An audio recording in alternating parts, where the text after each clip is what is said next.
Hey there, and welcome to the second development log for Utopia Process, my arcade game where you control two ships at once. And if you are hearing any horrible noises in the background of this audio, there is a monster banging on my wall that causes your skin to putrefy if you see it, but grants good luck if you only hear it. So you're welcome.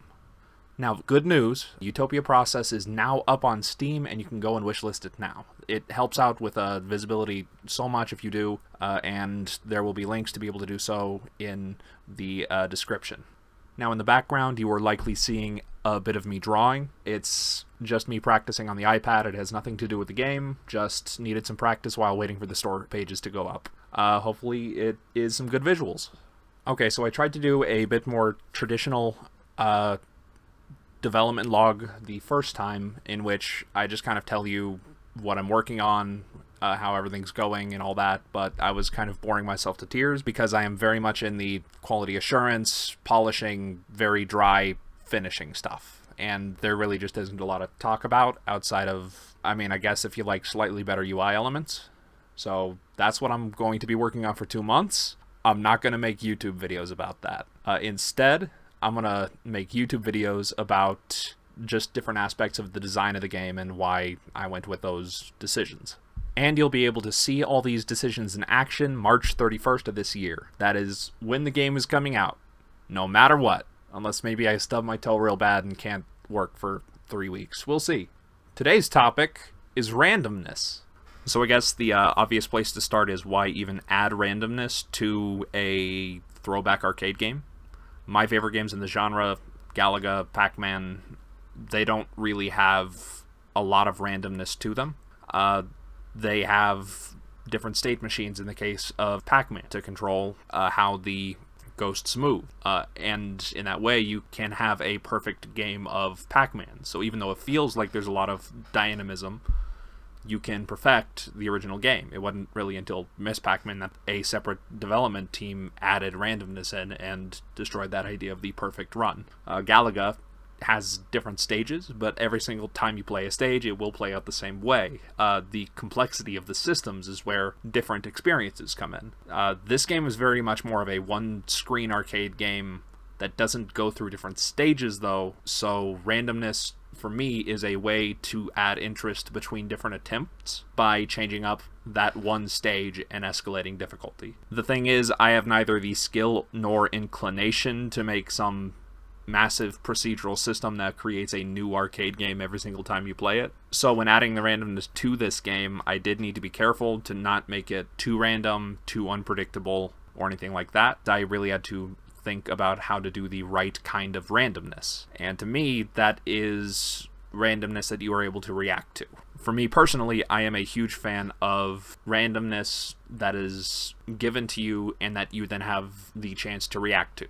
Think of it as getting a hand of cards that you then get to play versus rolling dice and seeing what the outcome is. You have the random outcome in your hand and then you get to make a decision instead of making a decision then using randomness to see how things turn out. That second kind I love in RPGs and the like, but it's something that didn't feel like it really fit with an arcade game. So we went with much more the deck style of randomness than the dice style. Why do I keep saying we? I made this alone. One of the reasons that I really feel comfortable with this style of design is that I have been playing poker my entire life. My grandma taught me poker whenever I was 8 years old, because my grandma is cooler than your grandma and could kick your grandma's ass. And since then, I've just really been enamored with it. This kind of randomness just creates a lot of really great moments where, like, say you get a bad hand, but then you have the opportunity to maybe bluff out of it, or in a TCG, you're able to play just well enough that you're able to minimize the damage that is coming your way. Or you get a bad hand and it goes bad, suddenly it doesn't feel like your fault. That's just how the cards came out. So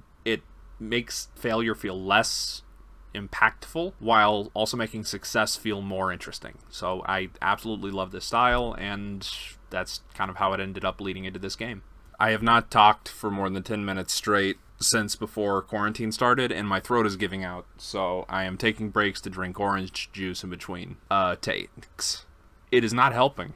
Apparently, orange juice is acidic. Alright, so to get back on topic, while not the place where the most randomness is, the enemy variety does have a little bit of randomness applied. Basically, the cities that the bombers choose to drop bombs on is randomly chosen, but to add that element of anticipation, there is what amounts to an anime orbital targeting laser showing which city is under threat, so you at least know what you need to defend before you defend it. The fighter enemies that target your ship instead of the cities in this game, where you're protecting cities, it's kind of hard to protect a city if you're dead. They spawn on either the left or the right, unless you get into a situation in which you're kind of turtling in a corner, at which case they will come in from the side that is the worst for you. Until that point, they are randomly choosing left or right to enter the screen. And then the basic kind of just target enemy, the circular blobs as seen being arted, pixel arted in the last dev update, those just roll down the screen and provide pressure. Those do spawn randomly. They are just free points and a little bit of constant anxiety. The main and most interesting source of randomness in the game is actually the order of the cities. Every single time you play the game, every city is in a different location. And since every city also has a power-up associated with it, that means if you want to protect your favorite power-ups, you will be defending a different part of the screen every single time you play the game. And it creates different patterns that you have to work with and different approaches. Like, you can either protect your favorite power-ups and do whatever you can to keep those safe, or you can protect your favorite part of the screen and just deal with whatever power-ups come your way. And to me, that is where the most interesting part is. Like, there's even an entire thing where the music is starting and no enemies are on screen for a few seconds when the game starts, just so you can see what the city order is and get your bearings. And that is honestly probably where the most interesting randomness comes in, because you can just change your tactics as you play. And those are the major elements of randomness in the game and why they are even there to begin with. If you like the video, please like and subscribe, and if there's anything you want to hear me talk about involving Utopia process or game development or beverages, since that ended it up in here somehow, definitely leave a comment, and I could use all the help possible when it comes to coming up with topics. So once again, wishlist the game on Steam, Utopia process on Steam, and thank you so much for listening, and I will be back in 2 weeks. Hopefully with some lo-fi behind this, so it's not just my voice.